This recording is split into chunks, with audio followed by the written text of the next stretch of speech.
Partiamo con un sorriso, anche se poi i dati che daremo sull'economia, insomma, tutto fanno tranne che sorridere, ma insomma, partiamo con un sorriso e cominciamo a fare gli auguri di buon compleanno a Fabrizio Plessi, che compie oggi 80 anni. Oggi doveva essere anche l'inaugurazione della sua mostra, ma la città ha preso un impegno con lui, un grande veneziano, un grande artista, e gli vogliamo fare questi grandi auguri e ringraziarlo per tutta la sua attività artistica nella città. Oggi è il suo compleanno, abbiamo qualche immagine da far vedere, vediamo se passa in regia, delle sue opere, e poi alla fine della trasmissione abbiamo anche una sorpresa, un suo piccolo video che ha registrato oggi quando l'ho chiamato per fargli gli auguri, e per cui insomma vediamo un po' delle cose bellissime che ha fatto. Fabrizio, 80 anni, non sentirli, tanti auguri veramente di cuore, ci sentiamo tutti dalla tua parte. Ecco, vedete, insomma, cose straordinarie, installazioni che poi ricordano proprio la venezianità, il gusto. Vabbè, adesso questo siamo io e lui, lui è più bello ovviamente. Vabbè, poi ci lasciamo alla fine della trasmissione con il suo video. Poi un grazie al Museo Hermitage e al suo direttore Pietroschi, che è il direttore del museo a San Pietroburgo. L'avevamo già ringraziato per un messaggio di solidarietà a Venezia, ma a San Pietroburgo abbiamo molti amici e la stessa fondazione, insomma, importantissima, che è Hermitage, che poi ha anche, appunto, assieme anche col Comune di Venezia, ha una fondazione, si chiama Hermitage Italia, che ha sede proprio in Piazza San Marco. L'abbiamo inaugurata l'anno scorso, insomma, con questi grandi mostre, scambi di quadri con la Russia, insomma abbiamo questo rapporto. Hanno fatto una trasmissione, adesso non so se queste cose stanno andando in onda perché io le vedo sul grande schermo, ma ecco, forse, ecco, hanno messo, vabbè, qua hanno recitato la nostra trasmissione, e questo li ringraziamo. Ma la cosa bella è che hanno continuato a fare uno speciale su Venezia. Venezia italiani, amici che conosco da tanto tempo e amici fino ad oggi sconosciuti. Il nostro appuntamento oggi all'Hermitage ho intitolato Venezia a Venezia del Nord.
Il servizio era proprio un estratto della puntata che proprio hanno fatto su YouTube, che ha fatto l'Hermitage. Questi sono tutti i capolavori presenti all'Hermitage a San Pietroburgo, ed è il racconto della Venezia, perché San Pietroburgo è chiamata la Venezia del Nord, perché il rapporto tra Venezia nella Venezia del Nord, cioè i quadri di Venezia nella Venezia del Nord, che è San Pietroburgo, e sono i quadri appunto di Canaletto, Marieschi e Guardi. Sono visibili su YouTube e magari, se non oggi, ecco qui sotto vedete, se inquadriamo un po' meglio, non so se si riesce, sul video c'è l'indirizzo per poter cliccarlo, e comunque eccolo lì, si vede bene. Molto bello da vedere, un servizio bellissimo, perché si vedono capolavori veneziani che sono presenti appunto all'Hermitage.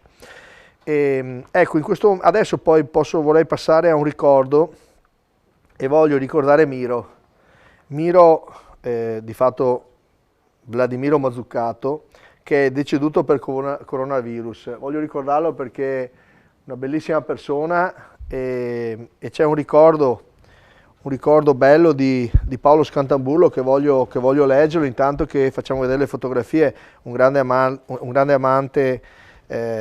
amante di Miro dell'Harley, ovviamente, e voglio leggere questo ricordo di Paolo Scantamburlo perché credo sia bello per ricordare, pensando a Miro, anche tante persone che ci hanno lasciato. In qualche modo, omaggiando lui, forse omaggiamo tante persone. Ricordo di Paolo Scantamburlo su Miro. Tanti anni fa, credo 13 o 14, acquistai la mia prima Harley. Ero orgogliosissimo e la amavo come fosse una persona, un amico. Casualmente, durante un giretto in moto, passai davanti a una piccola officina con tante moto fuori che brillavano al sole. Mi fermai per fare le mie prime conoscenze.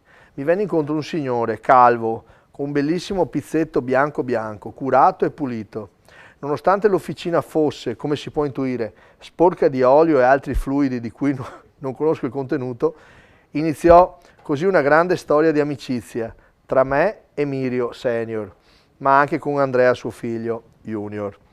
Più trascorrevo il tempo con lui, più conoscevo personaggi più o meno alternativi che facevano capolino in officina. Nel giro di breve tempo, quella piccola officina divenne un tempio di amicizie, di scontro di caratteri, una taverna dove era piacevole discutere di motori, di politica e di tantissime altre cose. Iniziai a uscire con lui e la sua banda, serate mitiche, divertimento assicurato, risate a manetta, un modo per staccare la settimana e per rilassarsi in buona compagnia. Questo maledetto virus ce l'ha portato via, maledetto tu sia. Mi mancherai tanto, Miro, ci mancherai tanto. Sei stato per noi come un grande padre acquisito. Non scorderò mai i tuoi consigli, i tuoi cazziatoni.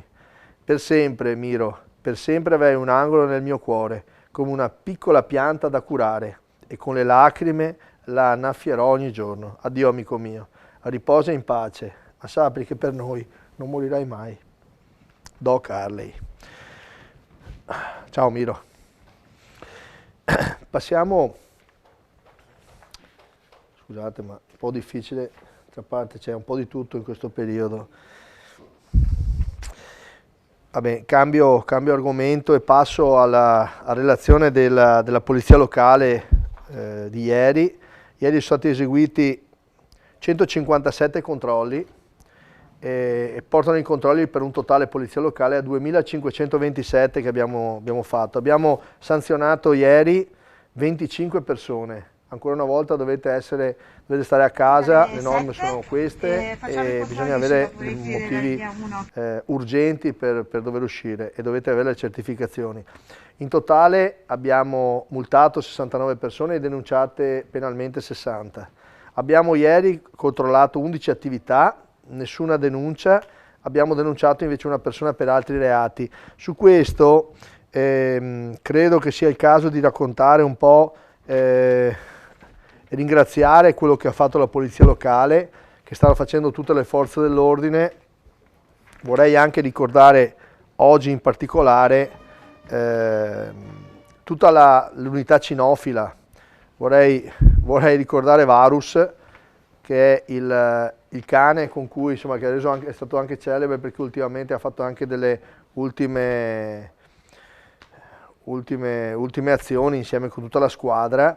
E qui in particolare do il dato dal 15 maggio a oggi per capire un po' sulla droga cosa abbiamo fatto. Qui come polizia locale abbiamo, e per cui tutta la squadra speciale di Gianni Franzoi, i suoi uomini, abbiamo sequestrato 2,5 kg di droga. Pensate che in tutto il 2019 ne abbiamo sequestrati 12 l'anno scorso, 74 sequestri, l'anno scorso erano 326, qui soltanto in 3 mesi. 24 soggetti assuntori segnalati, 10 pusher beccati in fragranza di reato con 6 arresti.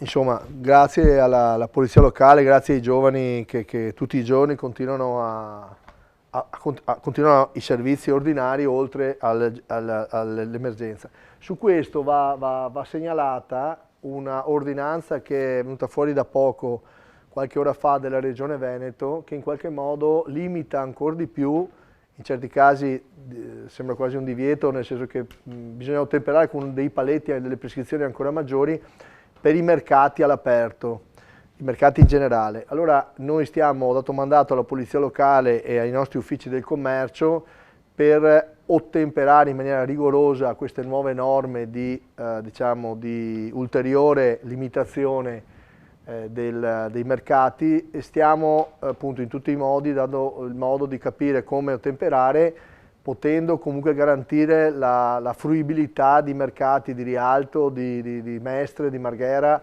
ovviamente con queste nuove norme che impongono una serie di ulteriori ristrettezze. Chiedo scusa ai cittadini, nel senso che quelli che faranno la spesa domani troveranno ulteriori, diciamo, rigidità e ulteriori tempi di allungamento, però questo bisogna rispettare quello che si fa. Non sono in grado adesso di dirvi come saranno le norme, stiamo cercando di limitare perché ci sono serie, adesso è inutile che leggo tutta l'ordinanza, molto complessa, e dove è possibile rispettarla teniamo appunto aperto, se non si può rispettarla perché non ci sono i presupposti dovremo procedere alla chiusura. Tutto qua, domani mattina avrete qualche piccolo ulteriore rallentamento, insomma, nell'andare in questi luoghi, però l'obiettivo è quello di fare in modo che restino funzionali, perché soprattutto per il pesce, se no non ci sarebbe un altro luogo in città per comprare il pesce, insomma, per cui ecco, stiamo facendo di tutto. Poi domenica è chiuso e per cui poi domani vi aggiorniamo su com'è la situazione, magari chiediamo anche di fare delle fotografie così siamo ancora più precisi. E adesso noi avevamo un aggiornamento con l'assessore Simone Venturini, ci sono 4 slide su quello che è, ecco, Simone è qui con noi e direi che sia lui a raccontarci. Oggi abbiamo fatto una conferenza stampa per spiegare l'inizio di questa, diciamo, campagna di buoni per la spesa, il finanziamento che è arrivato di 1.370.000 al Comune, abbiamo deciso di lavorare su 3 pilastri che adesso l'assessore spiegherà meglio, ma l'idea è quella di arrivare sicuramente ad arrivare alle persone della città che hanno problemi, arrivano a avere problemi di fame. È evidente che ci sono nuove situazioni che sono quelle del coronavirus, che vanno intercettate, ci abbiamo pensato assieme e adesso Simone ci spiega un po' quello che abbiamo deciso di fare e anche i tempi, le date e le modalità con cui agiamo. Prego Simone. Sì, grazie Sindaco. Molto brevemente, 1.375.000 sono arrivati in Comune di Venezia. Quando si diceva che erano pochi, lo dicevamo consapevolmente, perché sono stati ripartiti un po' in base alla popolazione, ma un po' in base anche a altri parametri, che hanno fatto sì che molti più soldi andassero al sud Italia. Voi pensate che c'è un comune in Campania, si chiama Giuliano in Campania, che ha ricevuto con metà della nostra popolazione più o meno gli stessi soldi. Siccome sono pochi ma sono comunque sacri, perché ogni euro in questo momento del storico è sacro, dobbiamo cercare di impiegarlo al meglio e fare in modo che arrivi puntualmente a tutte quelle situazioni familiari di difficoltà anche delle singole persone che non ce la fanno oggi ad acquistare beni primari come i beni alimentari o beni per l'igiene personale o per i bambini. È quindi una situazione insomma, che richiede un intervento molto molto puntuale e non si può pensare di distribuirli dall'elicottero lanciandoli per fare presto. Devono essere assegnati con grande cautela, con grande oculatezza, perché appunto ogni euro in questo momento storico è sacro. Di questo 1.375.000 grossa parte andrà e si trasformerà in buoni spesa, di cui adesso parleremo. Una parte, 375.000 euro, verrà invece impiegata per acquistare beni alimentari veri e propri, vere derrate alimentari attraverso canali di approvvigionamento grosso che ci consente di avere anche degli sconti importanti sulle quantità, che poi sarà il Comune attraverso la Protezione Civile a distribuire a quella preziosissima rete del terzo settore che sempre, ma in particolare ancora di più in queste giornate, ci aiuta ad arrivare alle famiglie. Penso al mondo cattolico, alle parrocchie, agli empori solidali, a quella insomma preziosissima rete che è capillarmente diffusa nel territorio e ogni giorno offre un servizio importante alle famiglie bisognose e che conosce alle volte meglio addirittura delle istituzioni quanto ci può essere del disagio nascosto celato, mai comunicato, e lì andremo a lavorare insieme a loro. Il restante verrà appunto trasformato, il restante milione, in buoni spesa che il comune si sta facendo fare apposta in questi minuti da una tipografia importante. Arriveranno con tutti gli accorgimenti per evitare contraffazioni e quant'altro, e saranno consegnati ai cittadini che ne faranno domanda e risulteranno ovviamente aventi diritto. Allora, le varie domande sono: cosa sono? Sono appunto di questi buoni spesa cartacei che verranno consegnati ai cittadini che risulteranno beneficiari e potranno essere spesi presso tutti quei negozi che in queste ore ci stanno dichiarando la loro disponibilità. Allora, per i negozianti in ascolto, tra qualche ora pubblicheremo un link. Generi alimentari, sì, fruttivendoli, alimentari, mini market, macellai, pesce. E, tra qualche ora pubblicheremo sul sito per i commercianti un link con un modulo a cui registrarsi. Il commerciante inserisce i suoi dati, firma il modulo, ce lo rimanda e noi pubblicheremo nei prossimi giorni l'elenco dei negozi che accetteranno i buoni che consegneremo ai cittadini. Il commerciante li ritirerà e poi a fine mese li porterà in comune e il comune darà il pari importo in euro.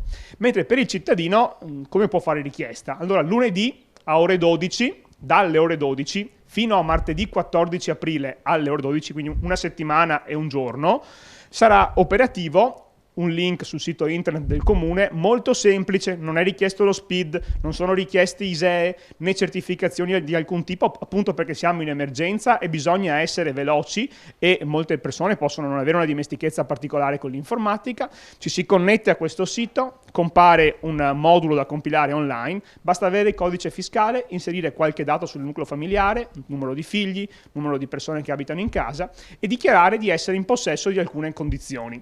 Quali sono queste condizioni? 1. Che nessun'altra persona nel nucleo familiare abbia già fatto richiesta, ovviamente, perché il contributo va al nucleo. E non essere percettori di pensione di cittadinanza o di reddito di cittadinanza, perché, lo dice anche la norma, per questa misura devono essere dati a chi non è già in carico allo Stato sotto altri profili. Deve dichiarare di non avere sufficienti ammortizzatori sociali, nel caso li abbia, per garantire un approvvigionamento alimentare alla famiglia. Deve dichiarare di non avere disponibilità economiche sufficienti a far fronte ai bisogni alimentari e di essere in difficoltà a causa del coronavirus, come compilando un piccolo brevissimo modulo in cui scrive il perché, anche in maniera molto libera, senza particolari forme o complicazioni, quindi non serve un linguaggio raffinato, complicato, basta scrivere il perché anche con il cuore. Questi moduli saranno inviati, nel momento dell'invio riceverete una mail che conferma l'avvenuto invio, questo modulo verrà trasferito a un gruppo di persone a cavallo tra il settore commercio e il settore sociale che uno a uno li esaminerà, eventualmente potrà chiamare il cittadino per avere ulteriori informazioni, approfondimenti, ulteriori certificati e dopodiché assegnerà il contributo. Il contributo avrà un valore compreso tra 50 euro e 400, può essere dato in un'unica soluzione ma anche in più soluzioni in base al numero di domande che perverranno e varie ovviamente in base al numero di abitanti nel nucleo familiare, di persone nel nucleo familiare e in base anche alla gravità della situazione.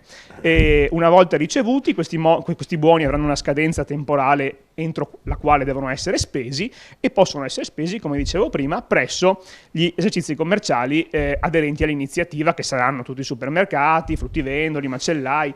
Abbiamo scelto di dare la possibilità anche ai piccoli commercianti di essere dentro questa rete, una scelta diversa rispetto a altre città perché ci piaceva coinvolgere anche loro e consentirgli di avere magari qualche cliente in più con questi buoni, perché altrimenti ci saremmo rivolti solo ai supermercati e sarebbe stato un peccato perché i negozi di vicinato stanno facendo un grandissimo lavoro con la spesa a domicilio, anzi c'è il sito internet in cui vi invito a vedere quelli che sono i negozi che fanno la consegna a domicilio ed è un servizio importantissimo.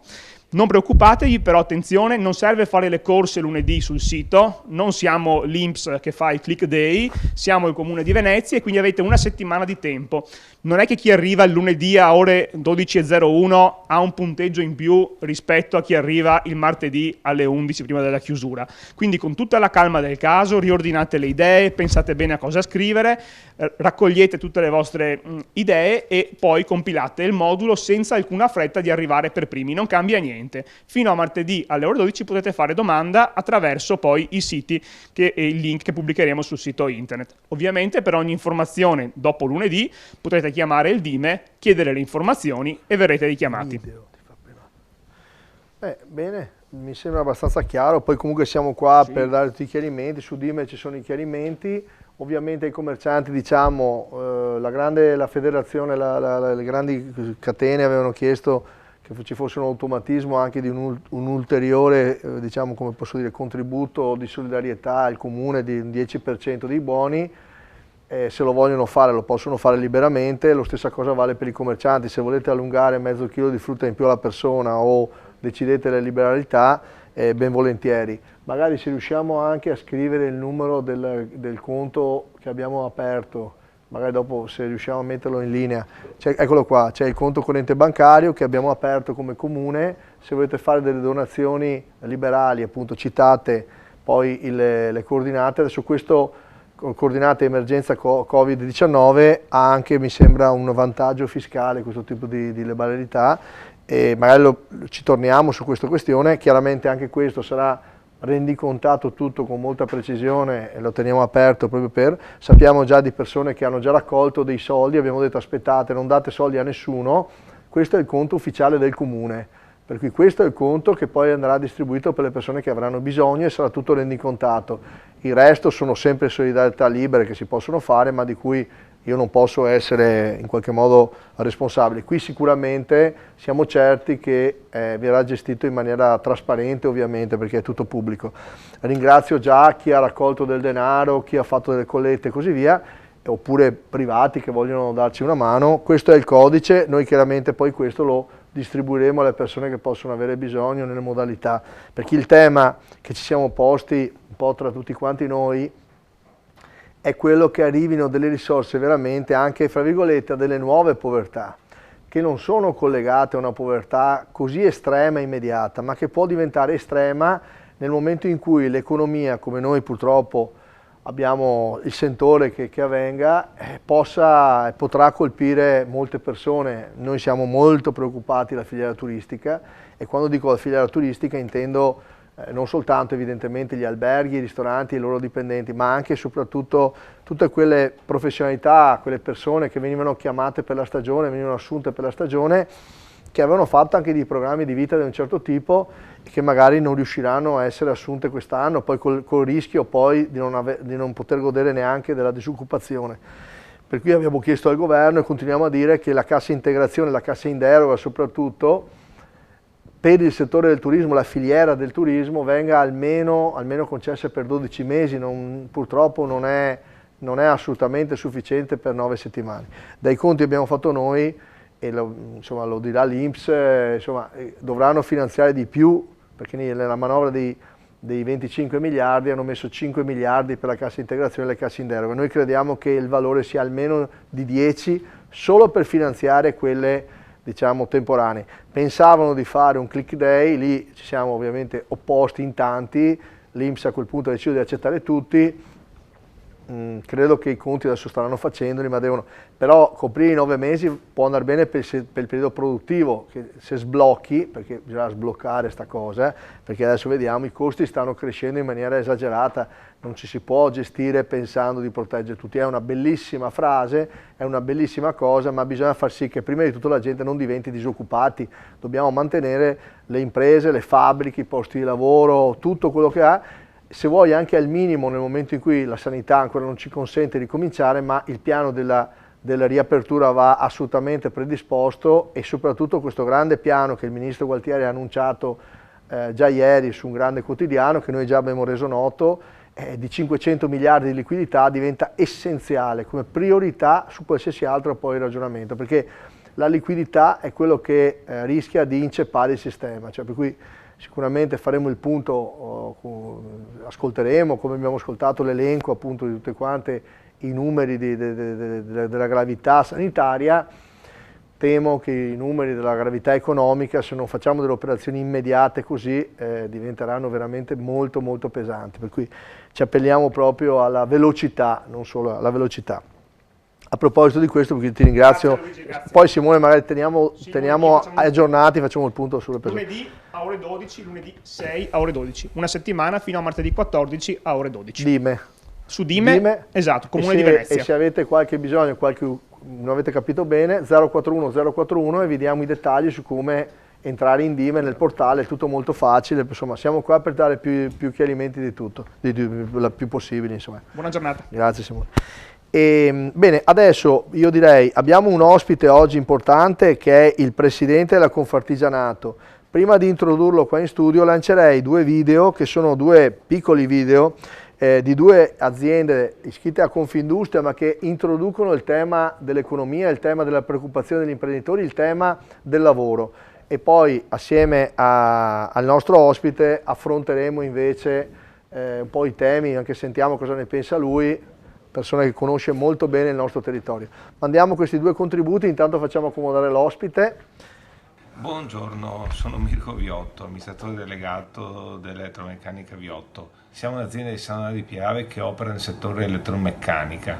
Per fortuna stiamo lavorando, abbiamo dei codici Ateco che ce lo permettono, in più il nostro cliente, uno strumento siderurgico, è considerato strategico e la cui produzione non può essere interrotta senza grave pregiudizio alla sicurezza. Ora la cosa più importante è che i miei fornitori possano lavorare, se si fermano loro ci fermeremo anche noi. Un'altra cosa, forse ancora più importante, sono i pagamenti. Non si devono fermare, altrimenti si ferma tutto. Si stanno fermando le commesse, si stanno fermando le fabbriche, si sta fermando la domanda. Senza domanda ci fermeremo anche noi. Sicuramente abbiamo bisogno di aiuto, abbiamo bisogno di un aiuto finanziario che ci permetta di portare avanti questa situazione nel più breve tempo possibile. Buongiorno, sono Paolo Cavoletto, titolare della ditta Omeca società a conduzione familiare. Con l'evento del coronavirus si è amplificata maggiormente la fragilità economica e finanziaria del nostro sistema produttivo e nazionale. La diminuzione del fatturato, l'interruzione della produzione, la conseguente mancanza di nuove commesse, nonché la puntuale scadenza degli oneri contributivi, IVA e costi fissi, porterà a una forte crisi finanziaria del nostro sistema delle piccole e medie imprese.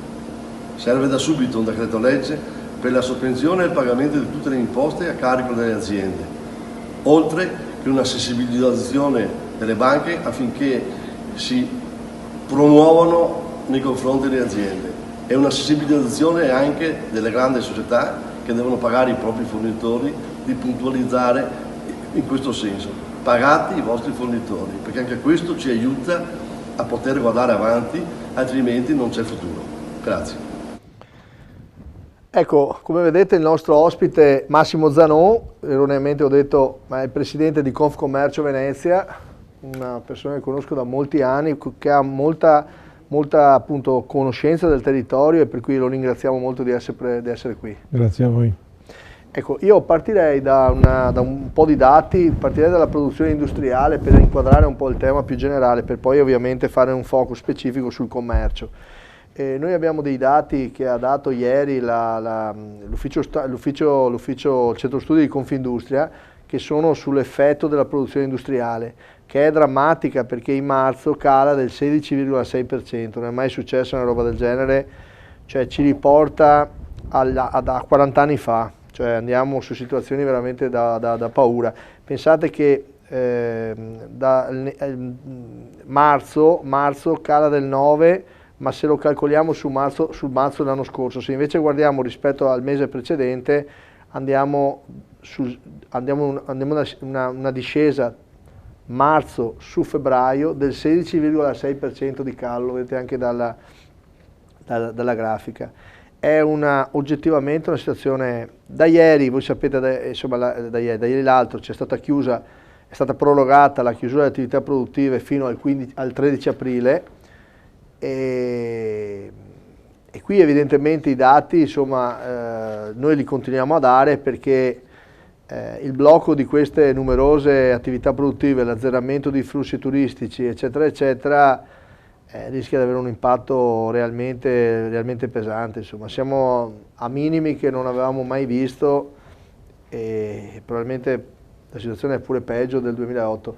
Cioè qui il tema è la liquidità prima di tutto, adesso sai dipende anche quanto poi la situazione nel mondo andrà avanti chiaramente, però ecco l'appello è quello di prepararsi per una ripartenza perché il rischio sennò è che è difficile alzarsi. E Confcommercio, e così mi inizio un po' a chiedere, Confcommercio col suo centro studi ha fatto specificatamente, soltanto legando il ragionamento ai consumi, parla di un orizzonte, se l'attività dovesse riaprirsi per ottobre, cioè per l'attività si intende i consumi cominciassero insomma a tirare dall'apertura del paese forse a ottobre, per questi sono cominciati, parliamo di consumi in meno per 52 miliardi e il PIL solo su questo tema potrebbe calare del 3%. In questa ipotesi, che comunque chiaramente è negativa, nel senso che noi ci auguriamo che si cominci prima, però i settori comunque più colpiti saranno quelli di alberghi e ristorazione, parliamo di meno 23,4 miliardi di consumi per il 2020.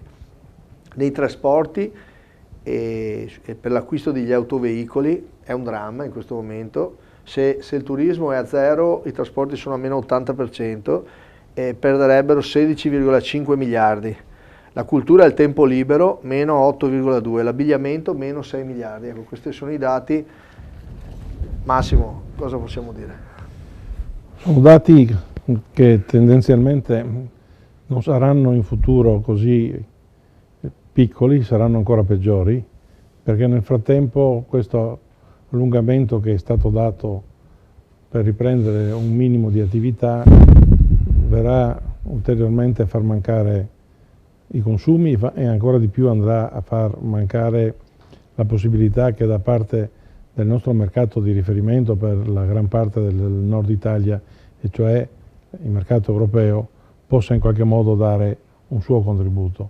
È una situazione che la settimana scorsa noi a Roma abbiamo valutato sicuramente cercando di essere attenti a evitare di creare ulteriori allarmismi, non c'è proprio bisogno, ma poi essendo una media dobbiamo immaginare che gran parte di questo impatto ce lo troviamo noi nel nord e la nostra è una delle province che in assoluto subirà da questo punto di vista un massacro maggiore di altri, perché se siamo la prima provincia per turismo in Italia all'interno della regione che è altrettanto la prima regione turistica d'Italia, è evidente che da noi batte molto forte.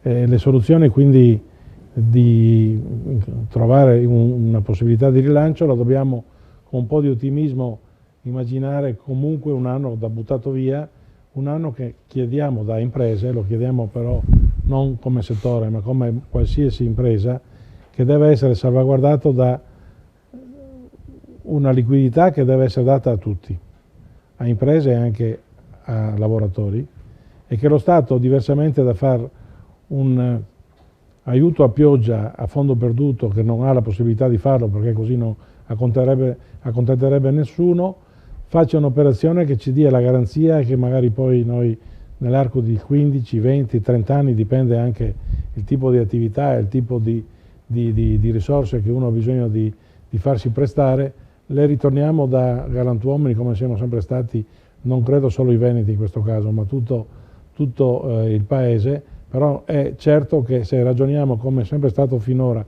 ragionato rispetto alle altre crisi, agli altri momenti di difficoltà, molti di noi ne lasceranno le penne. Sì, ma poi va spiegato bene ai cittadini, perché sennò qualcuno può pensare, no? Qualcuno dice l'economia, gli imprenditori pensano alle aperture delle imprese, c'è la salute, c'è da mai mettere una cosa controllata, non c'entra niente questo. Noi dobbiamo fare un'operazione verità e anche i comuni lo devono fare. Io faccio il sindaco e voglio ricordare che i comuni, gli enti locali, ma anche e soprattutto lo Stato, vivono sulle tasse. Le tasse sono gettito, cioè detto che in Italia sono le più alte al mondo, ma a parte questo, senza il gettito non c'è lo Stato, per cui lo Stato ha interesse. Lo Stato ha interesse a far sì che le imprese continuino a buttare gettito e guarda caso questo virus, questa situazione aveva colpito particolarmente il triangolo più importante italiano, no? La Lombardia, l'Emilia Romagna, il Veneto. E dentro a questo grande tema si è bloccata il grande gettito dello Stato, per cui quello che sta dicendo il Presidente personalmente lo trovo perfettamente in linea con quello che poi direi che ormai tutti quanti stiamo mettendo a fuoco, adesso noi stiamo lavorando per produrre un documento su questo che sia in linea anche con un po' le idee che ha espresso Draghi, che ha espresso il Presidente della Repubblica quando ha chiesto all'Europa di fare un gesto forte, che continua anche, credo, siano le linee del governo, vedendo le dichiarazioni del Ministro dell'Economia. Per cui credo che non ci sia nessun motivo di divisione. Vorrei spiegare, è importante che le imprese, come diceva, non è neanche una questione da galantuomini, è che semplice, noi diciamo, sulla base del fatturato dell'anno precedente, le imprese possono accedere a un fondo particolare che viene appunto sostenuto e garantito da fondi di dotazione che possono essere inventati piuttosto che dall'Europa, come noi speriamo di più, per costruire anche un percorso maggiormente forte in prospettiva, ma comunque dove che arrivino tramite il sistema bancario alle imprese direttamente in tempi molto rapidi, se si interrompe il circuito finanziario non si recupera più. Non è che la stessa cifra oggi, i 500 miliardi di cui ha parlato il Ministro l'altro giorno, che arriveranno, dice, nei prossimi giorni del sistema di liquidità, se arrivano fra qualche mese siamo morti tutti quanti, fra troppe settimane diventerebbe un problema.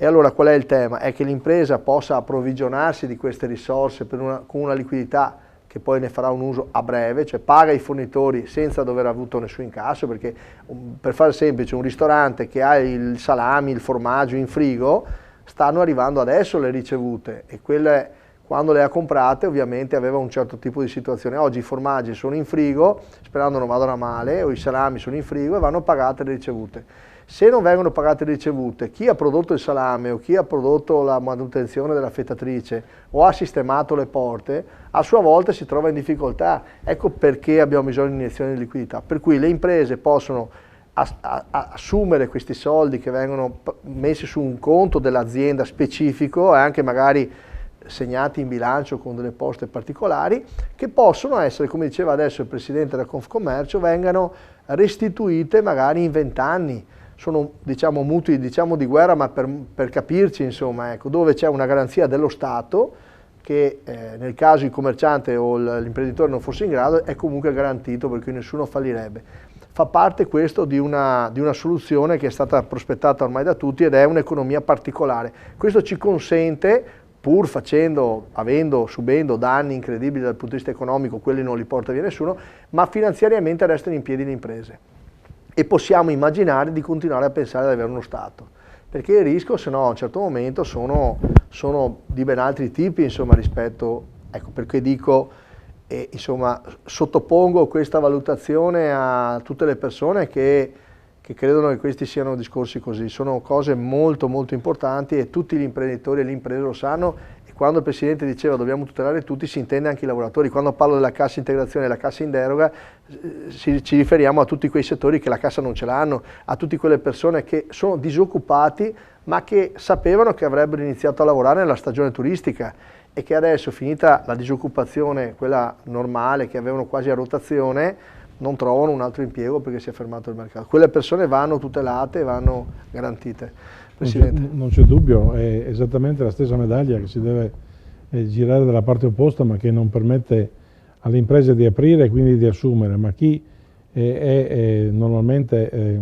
parte di un'iniziativa tra impresa e mondo del lavoro non possono uno dei due mancare come aspetto, perché poi quando uno riparte con chi mette in piedi le forze. Dall'altra parte c'è un aspetto proprio culturale che deve essere cambiato. Quello che noi chiediamo allo Stato è evidente che non è stato mai fatto e chi governa ha i polsi che probabilmente gli tremano, ma siccome non c'è un sentire diverso da parte di nessuno, tranne qualche folle che comunque il Paese ne ha moltissimi in libertà, non avendo più gli istituti per mantenerli all'interno, ma per il resto chi fa politica, per quanto folle, a un certo punto deve fare i conti con quella che è non solo un'opinione comune, ma quella che è una unica possibilità. Se non si fa così il Paese non si salva, perché se si pensa di lasciare, come stiamo lavorando fino alla settimana scorsa, che si parlava sempre del decreto, non è stato fatto nessun atto.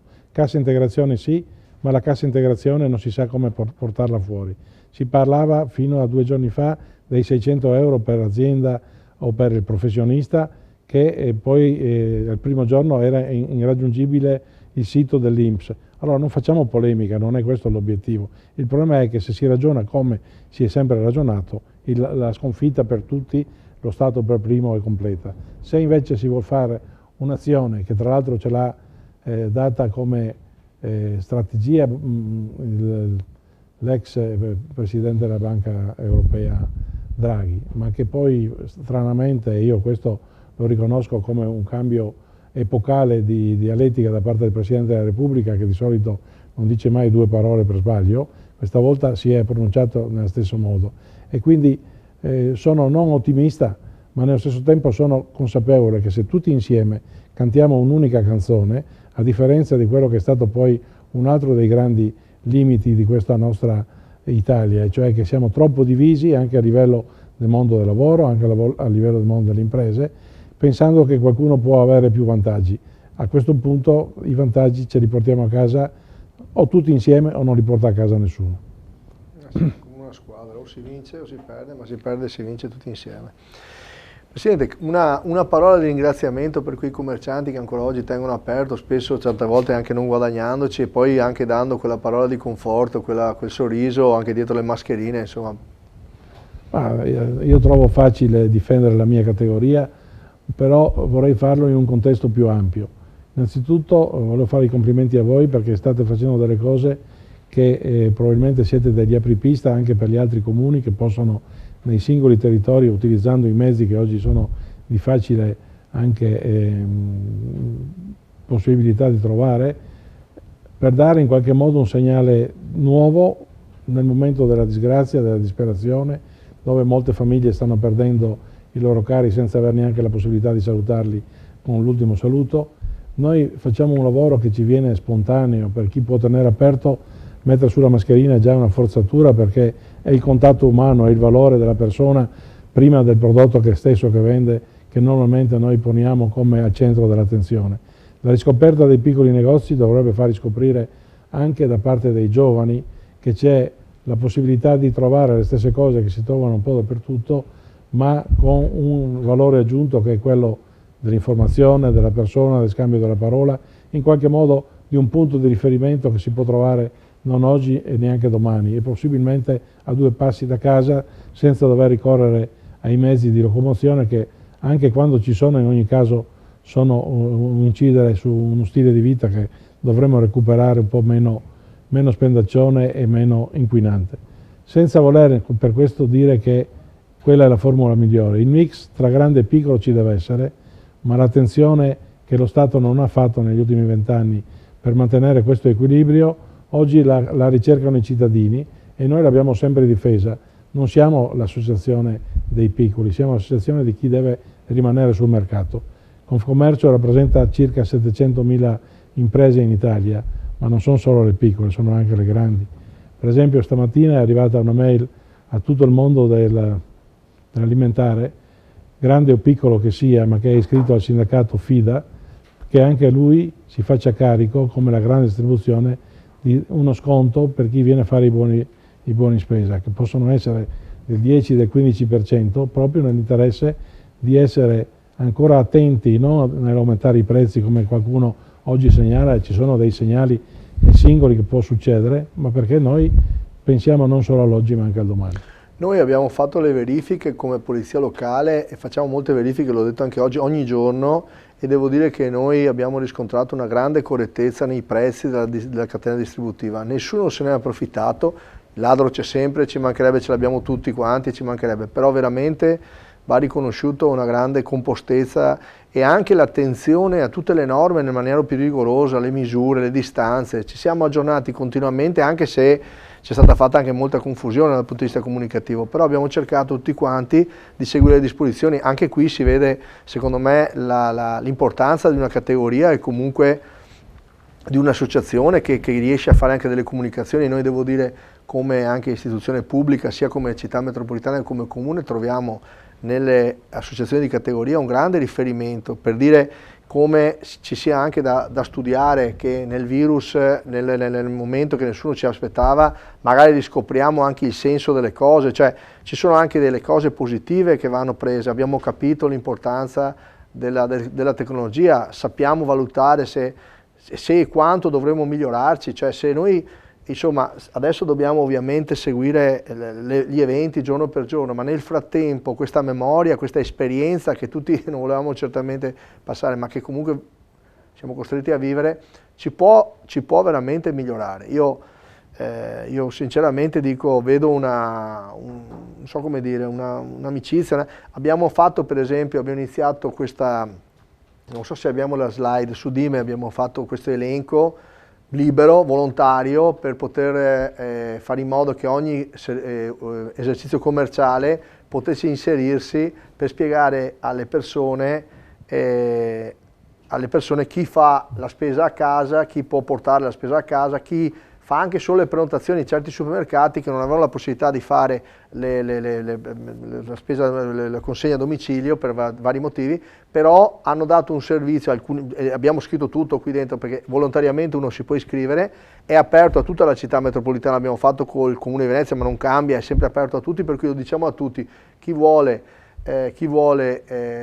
vedere qual è il negozio che può fargli i vari servizi lo può sfogliare. Pensate che a oggi siamo partiti che eravamo in tre negozi che conoscevamo, siamo arrivati a avere 216 oggi attività, ieri erano 173, per cui il negozio più o meno piccolo ha capito che il servizio al cliente, cose con cui con le associazioni sono anni che spieghiamo, raccontiamo, abbiamo anche delle esperienze molto belle su Venezia, su alcuni diciamo come posso dire, casi pilota, però si sta riscoprendo questo servizio. Io penso che il cliente, quando troverà anche dopo, si affezionerà a una certa modalità che è cambiata, e lì ha riscoperto anche il negozio vicinato, si capisce che c'è concorrenza sì, ma in certi casi va bene una cosa, in certi casi va bene un'altra, cioè l'importante è che sia sempre il cliente a scegliere, e io penso che questa cosa del libero mercato e della bravura delle persone, perché sono tutte persone, il commerciante o il proprio collaboratore che dà una mano,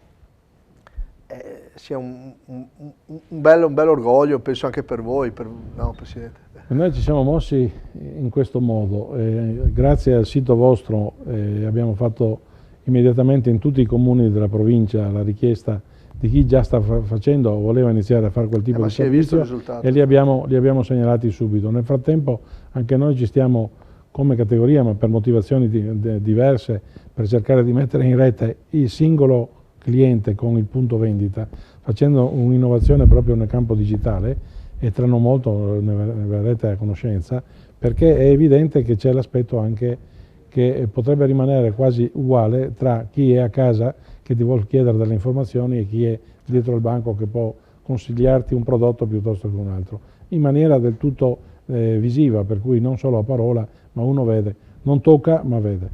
L'altro aspetto è che noi tutti i comuni abbiamo chiesto da subito, perché abbiamo iniziato dal stesso giorno che è scoppiato il virus a proporre i problemi per aiutare le imprese. Quindi il primo era il credito, e abbiamo fatto quello che si poteva fare tramite il nostro consorzio Fidi. Abbiamo avuto una risposta eccezionale di tutte le banche, non solo quelle casse rurali, che sono quelle uniche rimaste in qualche modo attaccate ai territori, ma anche dei grandi gruppi nazionali, e quindi oggi siamo in grado di avere un ventaglio di possibilità che comunque permettono di portare un po' avanti il problema, e aspettiamo definitivamente l'aspetto che arriva dal governo. Poi ai comuni abbiamo chiesto alcune cose, di abbassare o di togliere o di sostituire quelle che sono le obbligatorietà di tutti gli anni, le insegne, i prati attici, il servizio urbano delle immondizie, la possibilità di lavorare anche sull'IMU. È chiaro che ci sono problemi enormi per i singoli comuni di agire, e un paio di comuni hanno dato delle risposte. Uno è il vostro, e quindi è l'occasione per dire grazie all'inizio, se non altro, di un confronto. L'altro è San Michele al Tagliamento, e tutti e due siete gli unici due che hanno anche risposto per quanto riguarda i buoni spesa da distribuire a grandi e piccoli, e non solamente alla grande distribuzione. Anche questo per noi è un motivo di soddisfazione, perché non è un regalo che riceviamo, ma è una giusta collaborazione nelle segnalazioni che noi facciamo, dove non ci metteremo mai a dire noi siamo i più bravi, ma dove pensiamo di avere gli stessi diritti degli altri. L'altro aspetto, ed è sicuramente un qualcosa che possiamo fare, si parlava di turismo prima. Infatti, ti avevo chiesto questo adesso. Abbiamo la fortuna di avere il brand numero 1 al mondo perché Venezia da un punto di vista turistico ognuno la pensi come vuole, qua non è un problema di campanile, è la fortuna che ci hanno lasciato i nostri avi. Oggi quando si parla di Venezia diventiamo una metropoli, in realtà siamo una città metropolitana ma non abbiamo neanche 1 milione di abitanti, quindi c'è un'incongruenza. Non abbiamo neanche la metropolitana. C'è un'incongruenza se volessimo dire che siamo metropolitani da un punto di vista dei residenti, però siamo conosciuti da tutti e la prima cosa che uno ha voglia di fare oltre all'Italia è venire a Venezia. Venezia che si è sviluppata approfittando del marchio principale anche in tutta la sua costa, sono 120 km di costa, non sono 12 metri, di difficile e di diversa fruibilità, da Rosolina, anche se è in provincia di Rovigo, fino a Bibbione, ed è stata per noi foriera di grandissime ricchezze negli anni fino ad oggi, perché grandi investimenti, grandi iniziative, grandi presenze hanno portato sì che l'industria del turismo nostra è assolutamente di prim'ordine, oltre che decisamente in grado di dare molta occupazione. Oggi siamo a piedi, siamo tutti giù, siamo tutti seduti, grandi o piccoli, ecco che è meglio capirlo prima che non occorre la tragedia, che bisogna lavorare insieme e bisogna trovare un modo. Io credo che insieme con Venezia, che fa la sua parte a prescindere, ma che in qualche modo, a differenza magari di in altri momenti, la si può lavorare insieme proprio nella maniera di tutta la nostra realtà provinciale, saremo i primi a ripartire, tenendo presente che dipende molto dalla stagionalità. Se riusciamo a partire per maggio, qualcosina vedremo anche da luglio, agosto e settembre. Se saremo costretti a partire da giugno, vedremo decisamente meno, quindi la situazione economica non migliorerà di molto rispetto alle aspettative che ci siamo dati, però il problema è che noi dobbiamo recuperare cliente per cliente. Vale per le città d'arte, dove abbiamo una valenza dei 12 mesi piuttosto che dei soli 4 mesi del sole, ma deve valere anche per il resto dell'offerta turistica. E per offerta turistica forse qualcuno è convinto che si parli solo di alberghi, ma oggi noi abbiamo una proposta che è globale, che vede dal mondo dell'agricoltura, che si è spostata molto nel campo dell'accoglienza. L'agriturismo è diventato un pilone anche per il mondo dell'agricoltura. Il bed and breakfast e tutto quello che sono gli R&B, quelle cose che si sono evolute proprio grazie al digitale, che fanno milioni di presenze. E quindi già il settore dell'alberghiero si è trovato di grande concorrenza, magari non essendo abituato, e negli ultimi anni ha dovuto iniziare a ritirarsi sulle maniche. E poi c'è l'aspetto all'aria aperta. Noi abbiamo un turismo all'aria aperta che ha in Cavallino e in tutto il suo litorale il primato quasi europeo. Bene, se tutti questi mondi lavoreranno insieme, non pensando che qualcuno è più utile degli altri, io come associazione, come categoria, come mondo delle imprese che rappresentiamo, in Venezia sono circa 14-15 mila le nostre aziende rappresentate, la nostra parte vi promettiamo che la facciamo, perché non parlo solo al sindaco, parlo anche al sindaco metropolitano, quindi la responsabilità e l'appello va fatto in queste occasioni proprio perché è un'occasione unica ripartire da una tragedia per ricostruire e ricostruire meglio rispetto anche a come ci siamo lasciati, dove eravamo ancora un po' troppo forse abituati al benessere totale e quindi ognuno cercava di portarne a casa di più. Oggi invece partiamo tutti da zero. Sì, noi su questo, parlando del turismo, oggi pomeriggio abbiamo fatto una riunione con gli esponenti delle categorie alberghiere veneziane, no? Perché è evidente la preoccupazione, i dati sono a zero, per cui noi ci immaginiamo un recupero lento e dipenderà molto anche da come sarà l'Organizzazione Mondiale della Sanità quando dichiarerà chiusa l'epidemia mondiale, quando i voli aerei anche ricominceranno, cioè, per cui per il momento sarà un turismo locale, italiano, sarà già difficile che arrivino dalla Germania, sarà tutto da discutere e da vedere. Noi pensavamo, la Biennale, voi sapete, di architettura doveva cominciare adesso a giugno, insomma comincia invece a fine agosto. Ci sarà anche lì sempre da capire com'è la situazione sanitaria, ma noi pensiamo che di fare un ragionamento appena chiuso, il minuto dopo che viene chiusa ufficialmente l'epidemia generale, lanciare una grande campagna di comunicazione la finanzierà il Comune, la città metropolitana, la Camera di Commercio, sono certo che le associazioni di categoria ci daranno una mano e facciamo, l'idea nostra è un grande battage per dire Venezia deve diventare il simbolo, l'idea che io ho presentato, è piaciuta, vediamo se avrà condivisa anche da voi, da altri, l'idea che a Venezia sia a questo punto, siccome l'epidemia non è più solo localizzata qua, in qualche modo ma il Comune Mezzo Gaudio di tutto il mondo, in questo senso l'idea è dire Venezia la facciamo diventare la città simbolo della ripartenza del mondo intero, perché chiunque voglia dimostrare che ce la possiamo fare, ripartiamo con le comunicazioni, con gli abbracci, col conoscere il mondo,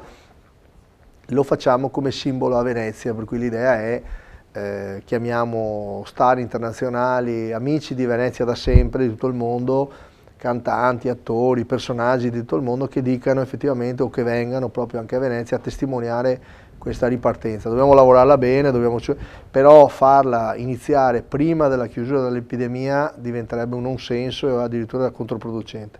Questa è un po' l'idea di Massia, vedere se riusciamo a organizzare un calendario di eventi straordinario, visto che il prossimo anno sono i 1600 anni di Venezia, che è nata Venezia, potrebbe rinascere di nuovo. Magari li iniziamo diciamo da settembre, insomma, per andare subito verso fino a diciamo noi possiamo pensare da Natale fino alla primavera, un grande sistema di eventi straordinari dove cerchiamo di recuperare, quando normalmente è bassa stagione, invece recuperare anticipando un rilancio della città, per cui magari immaginare degli eventi, e io penso sicuramente il brand di Venezia, ma come dici tu Presidente, tutta la città, per me la città è la città metropolitana, l'ho sempre detto, e questa disponibilità la daremo anche a Treviso e a Padova, insomma, come logica, c'è tutto il territorio che va scoperto e questa novità deve diventare un vantaggio per tutti i cittadini, nessuno deve essere lasciato indietro, noi daremo totalmente questa disponibilità e a tutte le persone sappiano che siamo qui a combattere, insomma. Io Presidente ti ringrazio della presenza, ti ringrazio di cuore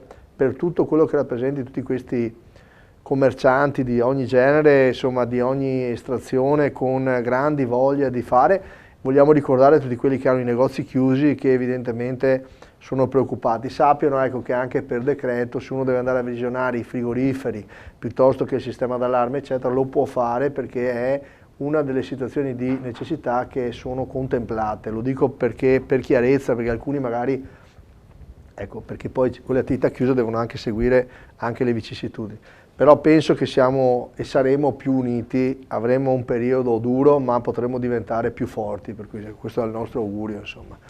Ecco, mi auguro che ci potremo ancora incontrare per parlare solo di cose positive, quindi di rilancio del nostro mondo e nello stesso tempo che questa bufera, questa tragedia che ha colpito tra l'altro moltissimi anche dei nostri cittadini possa essere in qualche modo messa e dimenticata.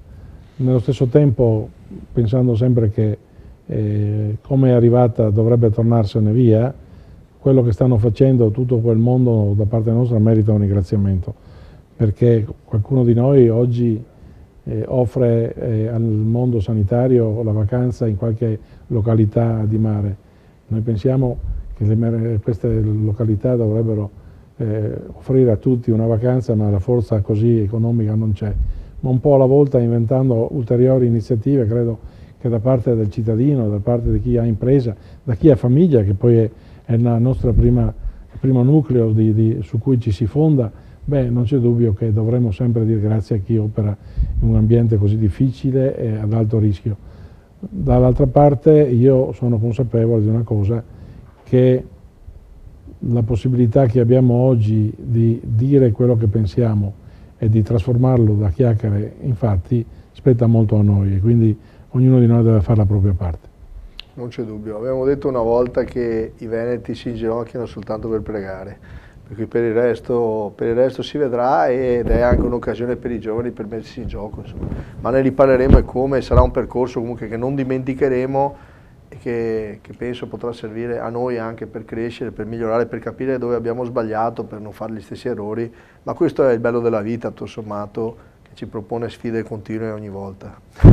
Grazie. Grazie Presidente, grazie mille. Io continuerei adesso facendo vedere un video che abbiamo chiesto e ringraziamo il Presidente dell'Ordine dei giornalisti del Veneto, il dottor Amadori, che ha fatto un video che di fatto spiega il perché, proprio anche di questi tempi, a maggior ragione, ma in generale, non cadete nelle fake news. È giusto in questo caso sottolineare il ruolo dei giornalisti professionisti, che come tutti, come gli imprenditori, come i sindaci sbagliano, possono sbagliare anche loro, però sicuramente c'è sempre il rispetto ed è una professione anche in questi momenti qua sempre molto dura, perché anche l'informazione, certo chi fa sbaglia si sa, però ecco, io credo sia molto importante. Io Presidente lancio questo video, ma voglio omaggiare lei per omaggiare tutti i giornalisti che con grande senso della correttezza e del continuo lavoro, insomma, anche loro offrono certe volte la vita purtroppo per dire la verità, per raccontare le cose. Per cui facciamo partire il servizio del Presidente Amadori. Fate attenzione quando leggete libri di medicina, potreste morire di un errore di stampa. Lo scriveva Mark Twain, lo scrittore americano alla fine dell'Ottocento, e le sue parole sono attualissime come non mai, oggi che siamo travolti da fake news, da false notizie che arrivano dovunque. E come ci possiamo difendere? Non è facile, ma talvolta basta usare un po' la testa e un po' meno l'emotività. Non farsi trascinare dal fatto che un post è condiviso da 1 milione di persone, perché ciò non significa che sia vero, e allora stiamo attenti, non condividiamo notizie di cui non conosciamo la provenienza, perché ci facciamo anche noi portatori di queste falsità. E allora stiamo attenti ai titoli cubitali: shock, clamoroso, incredibile, fantastico. Miracoli non ci sono, se ci fossero ne avrebbero scritto anche le testate tradizionali, e se non l'hanno fatto vuol dire che non è vero. Diffidiamo, abbiamo sempre un po' di sospetto nei confronti di chi ci racconta delle cose mirabolanti. Per esempio i 50 leoni che dovevano essere a Mosca stati liberati per vigilare contro chi violava i divieti, è una notizia possibile, reale? No, assolutamente no, eppure tantissima gente l'ha condivisa. Diffidiamo, andiamo a verificare la fonte, se c'è una fonte citata, vediamo se questa è autorevole, se non c'è non crediamo assolutamente a quella notizia, perché sicuramente non è vera. Io faccio giornalista e un consiglio è quello di affidarsi anche alla informazione professionale, perché l'informazione professionale, che talvolta sbaglia come tutti noi, è rigorosa, ha come principi quelli della verifica della notizia e di conseguenza può garantire un'informazione più seria. Anche fotografia. Beh, grazie Presidente. Io ovviamente non mi sto sostituendo a nessuno, non è rivolto a me questo, io sono qua soltanto per far sorridere qualcuno a casa, per cercare di tenere alto il morale. Sottoscrivo parola per parola quello che ha detto il Presidente Amadori, lo ringrazio la categoria dei giornalisti, l'abbiamo fatto con tante persone che sono sul pezzo tutti i giorni, lo sono anche i giornalisti, ringrazio lui per ringraziare tutta la categoria. Adesso devo ringraziare anche queste signorine, queste commesse signore delle farmacie Ames. L'abbiamo fatto, queste sono delle farmaciste della farmacia Ames di Viale San Marco, ma assieme a loro, con la loro felicità, vogliamo ringraziare tutto il personale appunto delle farmacie comunali, ma anche quelle private, che sono tutti i giorni a contatto e danno un servizio importantissimo per la nostra salute. Anche loro fanno parte di tutte quelle persone che sostengono anche emotivamente il peso di questa crisi. Grazie ragazze. E a presto, insomma, ci saluteremo magari in qualche altra occasione. Ecco, io prima di mandare un contributo dell'Oki, ho quasi finito, voglio mandare quel video che ho promesso di Plessi, perché è un video che, devo dire, mi fa sentire giovane. Fabrizio Plessi ci ha mandato questo, guardatelo perché è più giovane di noi messi tutti insieme. In effetti oggi io compio 80 anni, sembrano tanti, sembrano molti, però a me sembra avere 18 anni con la vita davanti. Oggi avrebbe dovuto inaugurarsi la mia mostra a Capesaro e in piazza San Marco, ma questa mostra è solo rimandata. Siamo tutti sicuri che tutto riprenderà e Venezia ritornerà a risplendere. E il problema è sempre la vecchiaia, ma la vecchiaia cosa conta? La vecchiaia non conta niente, perché la vecchiaia è quando i nostri rimpianti si sostituiscano ai nostri sogni. e sognare è sempre la cosa più importante che noi abbiamo. Io a tutti vi dico, continuate a sognare, a essere positivi, a vivere questa vita e sapere che il futuro sarà sempre meglio del presente. Grazie Fabrizio, grande, grandissimo. Grazie, un grande saluto e sicuramente confermiamo l'amministrazione, questa mostra si farà, si deve fare perché è un grande veneziano, un grande artista. Avevamo preparato una cosa spettacolare al Museo Correr, l'abbiamo rinviata perché non c'è neanche in questo momento la possibilità di muoversi per vederla, ma è evidente che questa qua dovrà essere proprio fatta e sarà un piacere vederla, inaugurarla insieme, a prescindere, insomma, la faremo. Ecco, io direi che dopo questa carica di entusiasmo facciamo vedere il video dell'allenamento della ragazza del pattinaggio artistico dell'Hockey Club di Venezia al Lido. Ecco, facciamo partire il video.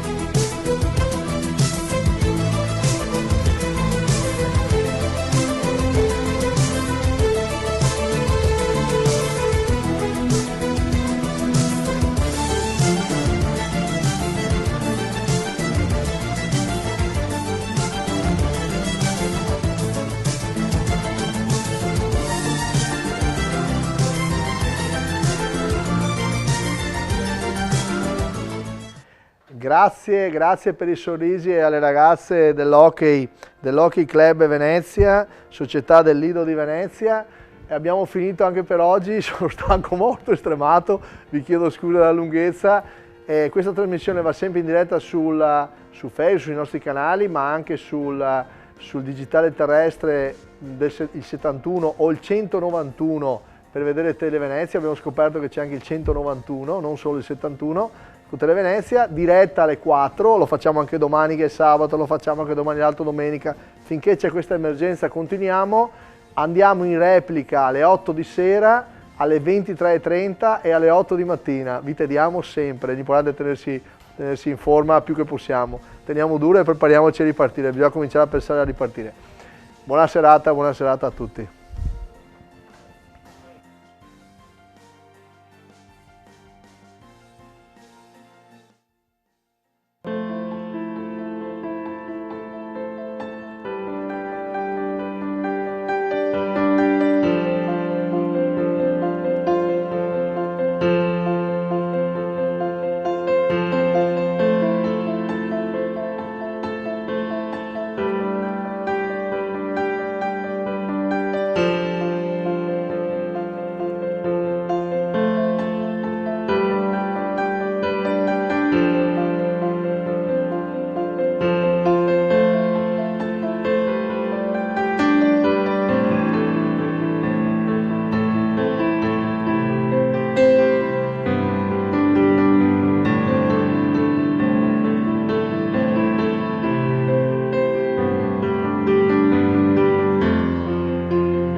Ogni giorno alle 16 il sindaco di Venezia e area metropolitana Luigi Brugnaro è in diretta su Televenezia, Facebook e sul portale Venezia Radio TV. Gli aggiornamenti, le notizie, le risposte alle domande più frequenti su quanto sta succedendo in tempo di coronavirus. Inviate le vostre domande a andratutobene@comune.venezia.it. La trasmissione televisiva sarà replicata alle 20, alle 23:30 e alle 8 del mattino su Televenezia.